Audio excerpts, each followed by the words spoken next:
Hi everyone. Today we will discuss about integration chapter class 12, and before discussing integration we will discuss about basic concept of integration and origin of integration. So firstly we will learn about calculus. What is calculus? Integration is the part of calculus. Calculus is developed by Sir Newton, Isaac Newton and Leibniz in 17th century. Calculus is divided in two parts, differential calculus and integral calculus.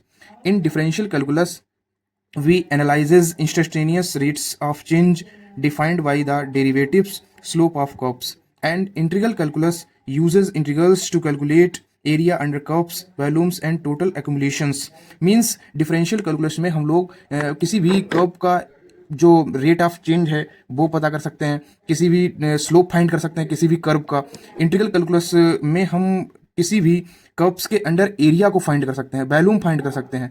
इस type से graph आपको given हो तो integral calculus के through हम लोग find कर सकते हैं. इंटीग्रल कैलकुलस भी आपका टू पार्ट्स में डिवाइडेड है, and definite integrals and definite integrals. Area under curves हम डेफिनेट इंटीग्रल्स के द्वारा डिफाइन कर सकते हैं, और इंडेफिनिट इंटीग्रल्स का जो यूज होता है मेनली एंटी डेरिवेटिव फाइंड करने के लिए होता है. इंटीग्रेशन के फर्स्ट टॉपिक को हम लोग यहाँ पर डिस्कस करेंगे. जैसा कि हम पहले भी ये पढ़ चुके हैं कि integration is the inverse process of differentiation. जैसे किसी भी function capital F x function का हम डिफरेंशिएशन कर रहे हैं, d y over d x capital F x का हम डिफरेंशिएशन कर रहे हैं, तो हमको स्मॉल एफ एक्स मिल पा रहा है.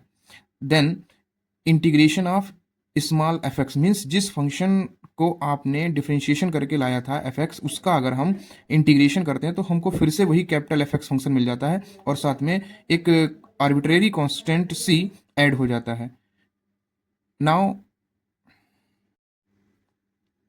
अब हम कुछ इंडेफिनिट इंटीग्रल्स की प्रॉपर्टी के बारे में डिस्कस करेंगे. जैसे डिफरेंशिएशन का जब हमने चैप्टर पढ़ा था, डिफरेंशिएशन में हमने कुछ प्रॉपर्टीज पढ़ी थी कि अगर f x plus g x function को लिखा हुआ है और बाहर हमारा d y over d x लिखा हुआ है तो वो कैसे दोनों फंक्शंस के साथ डिफरेंशिएट कर देता है. वैसे ही integration bracket f x plus g x over d x gives integration f x d x plus minus integration g x d x. मतलब कोई अगर फंक्शन हमारे कोई फंक्शन अगर लिखे हुए हैं हमारे एफ एक्स प्लस माइनस जी एक्स, तो इंटीग्रेशन है वो सेपरेटली अलग अलग हो जाएगा दोनों फंक्शन के साथ में. Now for any real number के इंटीग्रेशन के F x d x gives F integration f x d x. अगर कोई फंक्शन लिखा हुआ है उसके साथ में कांस्टेंट है तो कांस्टेंट बाहर आ जाएगा और जो फंक्शन हमारा एफ एक्स में लिखा है उसका इंटीग्रेशन हो जाएगा.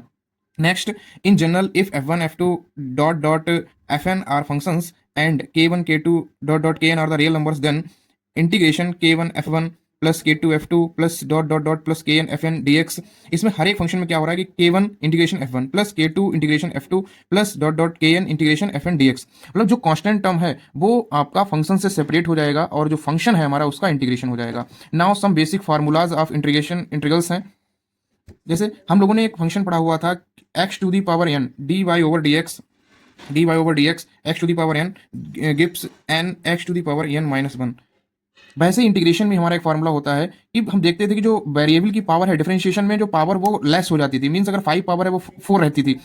इंटीग्रेशन में क्या होता है, इंटीग्रेशन मतलब इंटीग्रल प्रोसेस, जोड़ना. मींस हमारी जो वैल्यू होगी वो इंक्रीज होगी. Means integration x to the power n dx gives x to the power n plus 1. यहाँ पर क्या हो रहा है, पावर जो है वो हमारी ऐड हो रही है upon n plus 1 plus constant of integration c. ये जो कांस्टेंट ऑफ इंटीग्रेशन c क्यों ऐड करा जाता है इसका भी मैं आपको एक आगे बेसिक समझाऊंगा. नेक्स्ट, अब एक क्वेश्चन हमारे पास है. जैसे मान लीजिए एक फार्मूला है कि integration e to the power ax dx. इसमें क्या हो जाएगा कि हम जब पढ़ते थे डिफरेंशिएशन उसमें क्या होता था कि e की पावर x का डिफरेंशिएशन e की पावर x ही रहता था. यहाँ भी e की पावर x का जो इंटीग्रेशन है वो e की पावर x ही रहता है, बट यहाँ a के साथ x के साथ में a ऐड है, तो यहाँ क्या होगा, यहाँ पर integration e to the power ax dx है तो e to the power x same रहेगा, लेकिन जो मल्टीप्लाई में x के साथ a है वो डिवीजन में आ जाएगा. मींस अगर कोई भी नंबर आपका इंटीग्रेशन में क्या होता है कि अगर मान लिया हमें इंटीग्रेशन करना है e to the power 5x का, तो integration e to the 5x dx equal to हो जाता है e to the power 5x upon जो x के साथ प्रोडक्ट में 5 है वो डिवीजन में आ जाता है. Now integration e to the power x dx equal to a to the power x log a plus constant c. Again some formula is integration 1 upon x dx gives log x. हम लोगों ने ये पढ़ा था कि log x का जो differentiation हमारा होता था, log x का जो differentiation dy over dx log x वो हमारा होता था 1 अपॉन x. अब log x का डिफरेंशिएशन होता है 1 अपॉन x, और 1 अपॉन x का जो इंटीग्रेशन हम लोग यहाँ पर देख रहे हैं वो कितना हो रहा है, log x. इस हिसाब एंटी डेरिवेटिव. मतलब इंटीग्रेशन फाइंड करने का मतलब ये होता है कि जिस फंक्शन का हम इंटीग्रेशन फाइंड कर रहे हैं वह किस फंक्शन को डिफरेंशिएट करके लाया गया है. Now integration sin x dx gives minus cos x plus c. कुछ सम फार्मूले हैं, इनको हम आपके एक पेज पूरा क्लिक करके डाल देंगे, आप लोग वीडियो पॉज करके आप उसे नोट कर लीजिएगा। थैंक्स। और जितने भी व्यूअर्स हैं वो सब चैनल को सब्सक्राइब कर दें।